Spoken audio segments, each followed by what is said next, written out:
Hey guys, we got something fun for you today. Thursday is always that longer workout.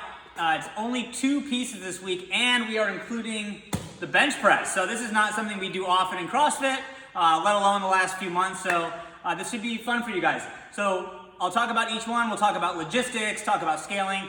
The first one is 1 rep up to 10 of bench press and pull-ups. Okay?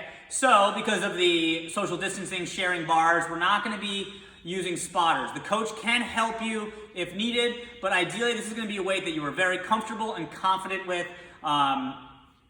So just talking a couple things about the bench press to remember. Okay, first is setup. When you set up, you want to keep your feet flat on the floor. So I tell people they shouldn't be out here flopping around. Pull them slightly behind your knees and then push your feet down. When you do that, you'll feel that you get tension in your hamstrings and your butt. You want to keep that tension there the whole time. The arch should maintain in your low back and your butt should stay touching the bench. Okay, when you take the bar out of the rack, okay, it should be just a couple inches coming out. And then the next thing here is pulling the shoulder blades to the back, squeezing them against the bench, okay, and gripping that barbell really tight. So you got tension through your feet, right? Your butt's on the bench, shoulder blades pulled back, squeezing the bar tight, and then a quick down and up. We like to keep the elbows in at the bottom. Okay, there are a lot of different styles for bench press. You can go wide, okay? The reason that we advocate for elbows in is because it's more transferable to a lot of the movements that we do. If you think about pressing overhead, ring dips, push-ups, handstand push-ups, all in this closer position, but also it's safer on the shoulder. Wide shortens the range of motion. Okay, a lot of people, if you grew up in classic bodybuilding type style, a lot of people will do wide grip, narrow grip. Wide is a little tougher on the shoulder. It is shorter range of motion. So again, not wrong to have a different grip. That's just why we recommend that particular grip. Okay. I do want to show something called a floor press. So if you're not comfortable on the bench, let's say you're in a busy class, maybe you're doing this at home, there's something called a floor press. I'm going to grab these dumbbells here. Okay, and without a bench, right, it's a bench press, and you come down, elbows rest on the floor, and press back out.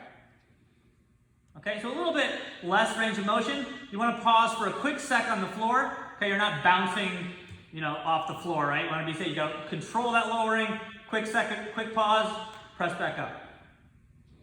Okay, so that's something that you can do if you have. That's pretty lightweight, so feel free to change the reps if you need. The pull-ups, so doing bench and pull-ups, classic push-pull combo with the upper body makes things more challenging. So the pull-ups are kipping normally. You can add chest to bar if you want something more challenging, or strict as a fun challenge. Main thing we want to see is good range of motion at the bottom, chin over at the top. Okay, you can do kipping, use a band. If you have any issues with your grip or shoulders, feel free to grab a set of rings and do some ring rows, okay? For this, you're gonna have 20 minutes, so feel free to challenge yourself just a little bit. If you've been doing these Sunday, Thursday workouts, sometimes the timing's a little bit off. You might not need nearly that much time. We'll wait for everyone in the room to finish their workout. We'll take at least 5 minutes to clean benches if we're sharing, and then switch positions to workout number 2. Workout number 2 is 6 rounds of 10 box step overs with dumbbells and a 400-meter run. So just a quick review of the box step overs. I'll grab my dumbbells again.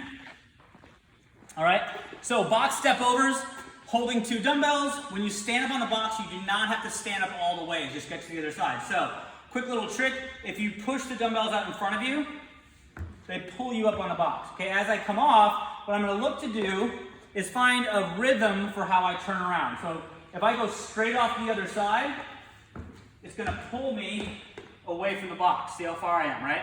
If you can, try to get a rotation going on the box, so as you come off, you're closer to the box, okay? So there's a lot of ways that you can do that turn, but just think about being efficient.